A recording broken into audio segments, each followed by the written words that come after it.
Well, the Associated Press is now reporting that a Russian lobbyist confirms he was at the June 2016 meeting with Donald Trump Jr. And now former Democratic aides are using controversy over this meeting to taunt the First Family online. Dan Pfeiffer, a former Obama aide, tweeting, "White House sources say Trump is concerned the Trump Jr. Russia stories distract from his top priorities, like the fight with Joe and Mika." And Brian Fallon, a former Clinton aide, tweeting, "Get ready to hear a bunch of rationalizations that the Trumps were not savvy campaign operatives, so they cannot be blamed for colluding."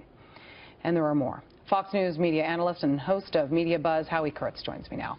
Howard, I want to get to those tweets in just a moment, but we have and must address confirmed the mystery man that we've been hearing about, that this person who was at Trump Jr.'s Russia meeting, apparently the Trump team had met with, his name is Rinat Akhmetshin, a Russian accused of international hacking and the conspiracy behind that. Who he is, a former Soviet counterintelligence officer, a U.S. citizen, and he trumpeted his links to Russian operations amid years working in Washington, D.C. What say you about him attending this meeting?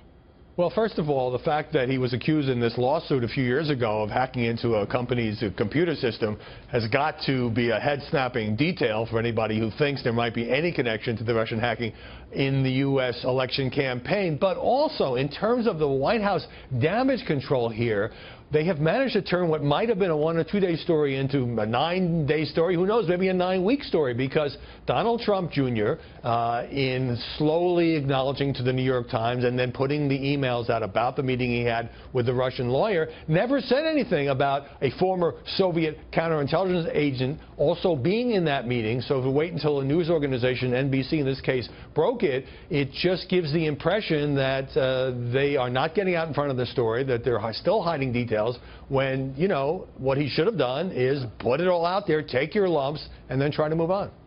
Okay, but it's hard to move on this. I mean, this is something that, you know, when we talk about the drip, drip, drip, we keep hearing that being said over and over.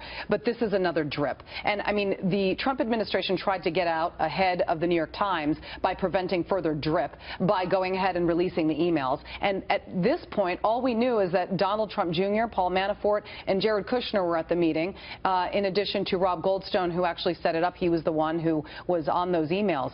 But this man being attendance, why didn't we hear that he was in fact in this meeting? Because we're talking about someone who has not been known to hide his connections to Russian intelligence. It's inexplicable to me, because you have to figure it's going to come out anyway, so why not get ahead of it and you give your explanation. I mean, Don Trump Jr. had a long interview with Sean Hannity, who asked him a couple of times, is there anything else? Did you meet with anything else? Is anything else going to come out on this? That would have been the time. It would have been a story, but it wouldn't be a story we'd necessarily be treating as breaking news today, Julie. Okay, I just got to get to the tweets real quick. You know, the Democratic tweets, Dan Pfeiffer, Brian Fallon, they are all tweeting and jabbing at the president, sort of on his own forum, because the president likes to do the same. Should they be worried about maybe greater things, such as, I don't know, regaining the House, the Senate, the future midterm elections, or the massive loss that they suffered in 2016, and maybe try to get their party back intact?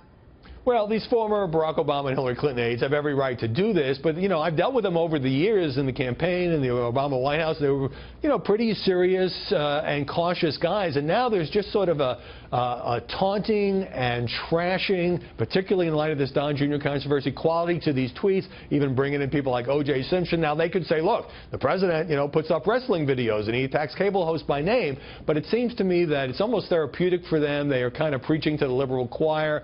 Doesn't feel like they're trying to persuade everybody, but, you know, maybe it's their opportunity to vent, since their party lost the election and doesn't control anything in Washington right now. All right, Kurtz, thank you very much. Great to see you. Never a dull moment. Same here. Thanks.